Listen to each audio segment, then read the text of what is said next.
G'day guys, my name's Alex and I'm just here to talk about one of my experiences with you guys again. This one's going to be about how I came across a negative entity when I was younger that really messed me up for a little bit whilst I was interacting with it, and how I came across it 1 year later once again, and it tried to do the same thing to me and it didn't work out for it in the way that it wanted. So firstly, the spirit that I came across, I would say that was a small young girl, well, appeared to be a small young girl. Came with, the typical white skin with the dark hair and the menacing smile and that cackling laughter. And the way that it interacted with me was through a dream. Initially, through a dream. Well, actually, firstly, I was seeing it before bed. So as I was setting up my bedroll and getting ready to go, and I was walking to the bathroom just before bed, brush my teeth, go to the toilet, all that razzmatazz, and I would see it up in the corners of the rooms, in the hallways and the bathroom, and at the corner of my eyes, I'd see movement. It's just a little girl, and I was pretty freaked out at the time. This was before I had realized myself, before I knew what I was in comparison to what I wasn't, all those mental constructs of what we identify ourselves to be. Yeah.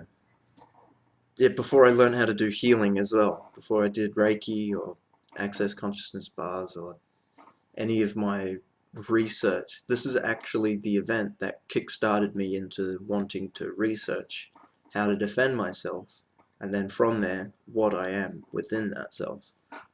And so, after I had brushed my teeth, I was ready for bed, stripped down, got into bed. I was, listening to music, just going to go to sleep without any worries like I normally would do, but I could just feel this negative feeling. So it was very heavy, I would say. I suppose that's the easiest word I could use to describe what that was. And so yeah, went to sleep. And when I started to dream, I was just in an open street. It was daylight. There was no worries or anything. I didn't have to feel any stress about what I was seeing at first. So I was surrounded by a group of my friends that I knew from school, because this was about, yeah, I'd say I was about in school at the time. It's in my later years, last couple of years, and I was just with my friends, and we were moving through the streets, and then all of a sudden, the sky turned dark, and there was, I suppose, there was a lot of mist around. In your typical sort of narrative for what you would expect for a scary movie, we started to hear cackling in the background, a little girl laughing. And that in itself was pretty offsetting, that kick-started the whole negative drop of feeling within myself. And from there, uh, I was getting a little bit panicky. So I could still see, although it was turning to be nighttime, it was not like an instant drop in light, so it just dialed over a small period of time, and we could hear laughing in the background. I say we because I was with my friends at the time, in my dream. And yeah, so after that, the street lights came on, and we could see in little pockets of areas there were lights that we could still see, which was pretty, well, I was pretty grateful for it because it allowed me to actually move around still. And from there, we could hear a lot of movement around us. So there was not just the laughing now, but there was also like scuttling around and scratching, like scratching noises very heavily behind me, but every time I would turn around there would be nothing there. And then I remember hearing a girl laughing again, but it was very prominent, very loud. So I turned around and there was this young girl just standing there with a little white dress, like you would expect, long black hair covering her face, and And yeah, she was standing underneath a street light, so it was looking rather ominous. And from there, she started running at the group of my friends. So we were in a group at the time, and she just sprinted straight at us. And she was going at a breakneck speed, so fast I didn't really know that people could move that fast, especially for a little girl. And then as she was getting closer and closer and closer, I could see that her face wasn't exactly what you'd expect for a young girl. She had a very, very wide smile on her face. Very wide smile. And you could see her teeth. They were very sharp, very like needles, I suppose. And from there, she ran up to one of my friends who was standing at the front of the group, because we were pretty panicked at that time. We didn't know what was going on. I say we, but it's ultimately me. And she just shoved her hand straight through the middle of his chest. And it's pretty much like what you'd expect from a movie. Just blood went gushing out everywhere. It was not very exciting for me. I was very upset. And so, like a natural group of young people, we panicked and just split up. We just ran. There wasn't really much thought going on. It's just, oh my god, this is something new, something I don't like, so I'm going to get away from it. And after that bout of running, I could hear my friends just screaming out behind me. And I turned around. I couldn't keep running away from that.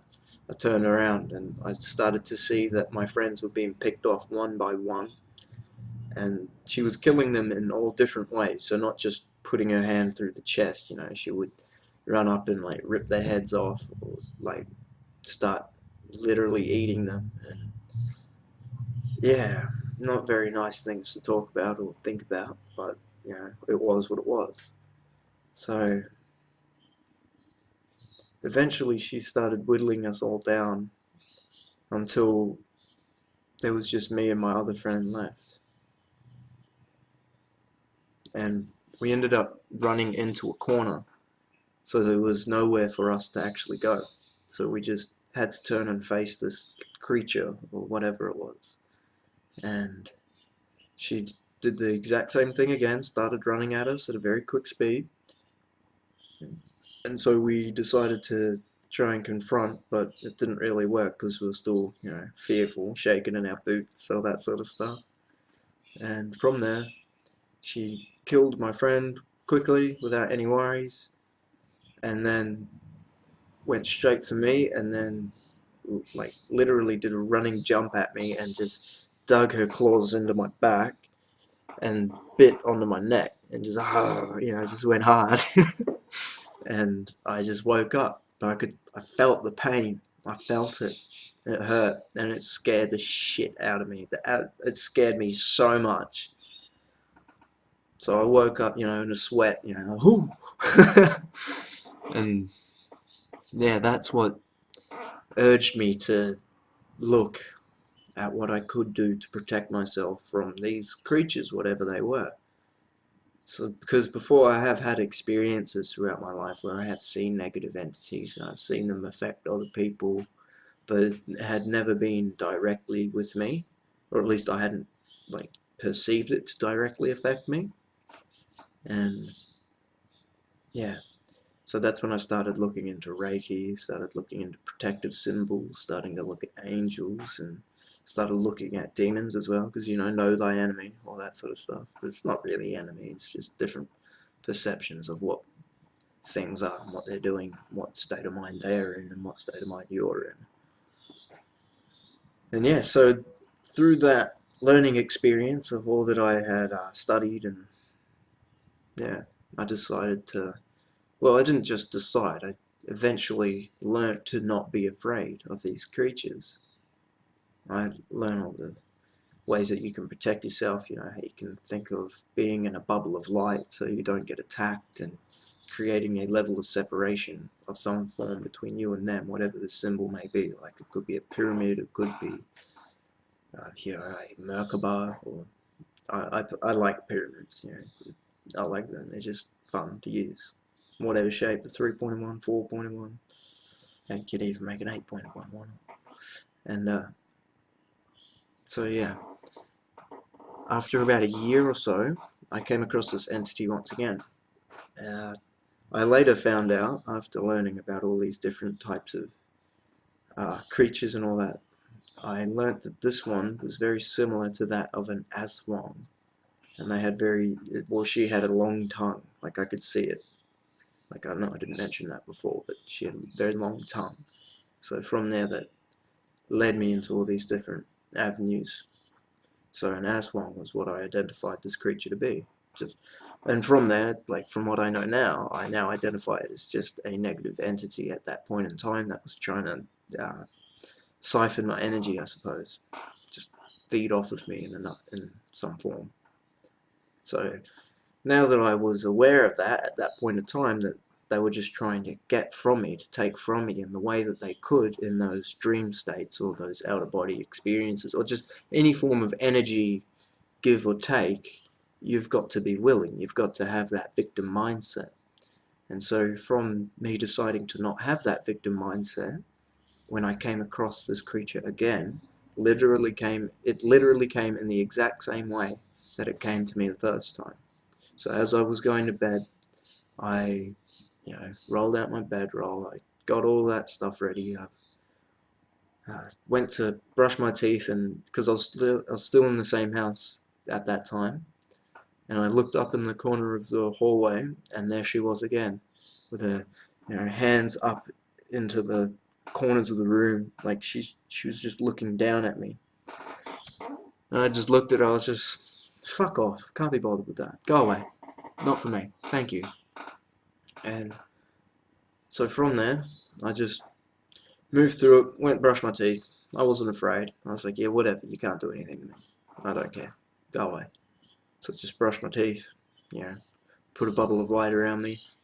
That made me feel more comfortable. So that in itself, having that mental construct there, helped me to feel more comfortable and calm within that situation. So I just moved through it. And then from there, I went to bed. I still had that negative feeling again. It was very heavy once more, and I just didn't let it affect me in the way that it did earlier. I had it in the back of my mind, oh, what's this? What's going on? What's happening? But now I was just lying there, ready to go to sleep. It's just like, okay, let the time pass, whatever works. And so, as I fell asleep, I was back into the dream state again, and what do you know it, I was back in the same suburban area in the open street where I was in the first dream. And so that kind of clued me into what was going on, because at this point I was aware of myself within my dreams. I wasn't just going along with the narrative as to what you would see. I was self-aware at that point. And so from there, I saw that I had the same group of friends again, because they were still my friends at that point in time. And they were around me, we were just walking through the streets, being jovial, having fun, talking rubbish, all that sort of stuff.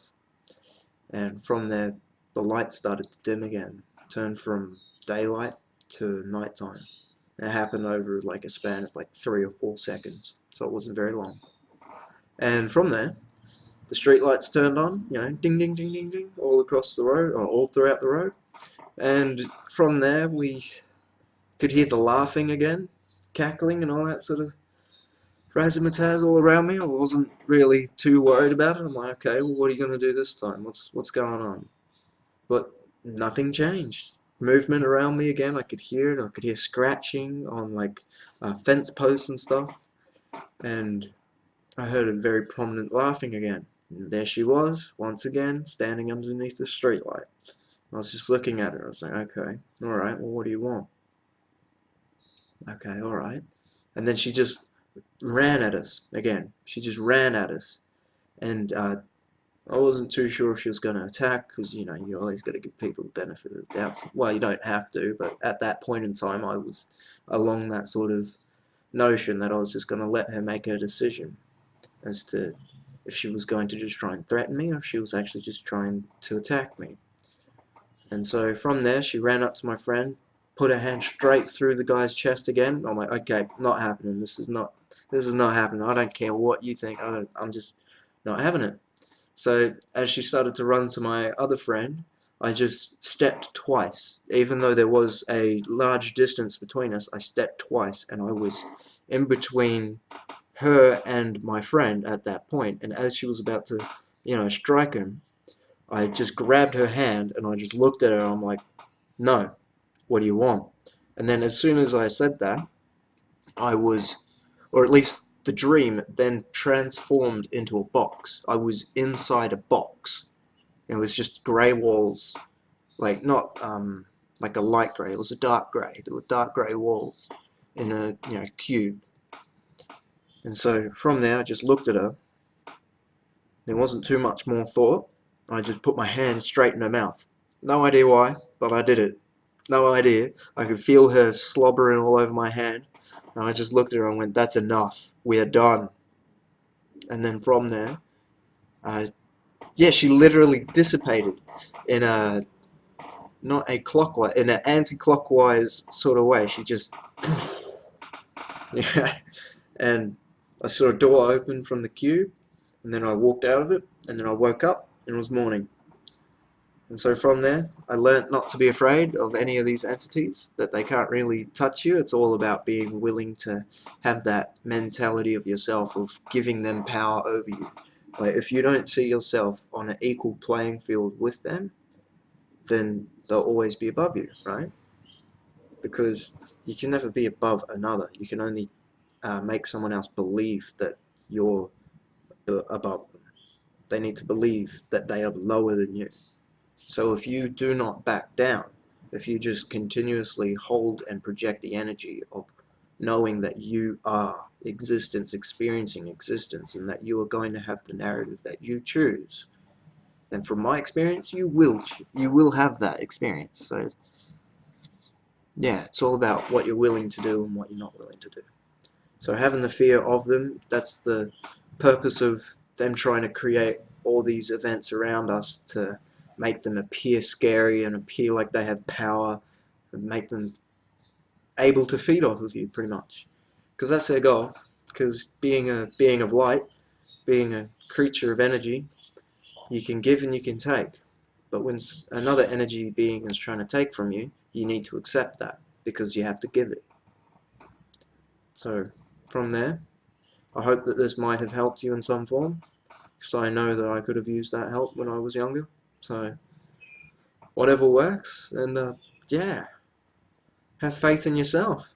That's pretty much the key point here. Just be willing to stand up for yourself, energetically and within this reality. Because there is no difference between this reality and the energetic realities, like from when we have out-of-body experiences, or when we're in our dreams and we're lucid dreaming. Because to me, they're one and the same. Just like this reality that we experience now. It's just, this is more compact, because it's more of a shared reality. But that's fairly in-depth to talk about. So I'm not going to worry about that too much. That's sort of a personal journey, and yeah, fantastic for you to listen to me all the way through, and I hope you have a fantastic time. Love and light. Catch you around.